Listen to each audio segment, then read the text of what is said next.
ทุกคนคะเราเปลี่ยนหน้าปกแล้วนะคะช่องน้ำหวานโยคะแล้วเปลี่ยนเป็นหน้าพี่ปสองกับหน้าพี่ปสามกับหน้าพี่ของเรานี่แหละปสองขึ้นปสองแต่ยังอายุ7พี่อาจจะยังอายุ8อยู่นะขึ้นปสามไม่รู้อันนี้นะคะเราก็จะใช้บ่อยหน่อยเพราะเราอาจจะใช้ไปทำคลิปก็ได้นะคะนี่นะคะย่าบอกว่ากินได้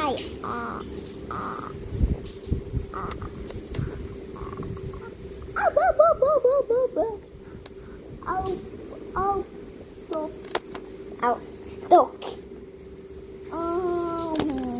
ไม่เนียน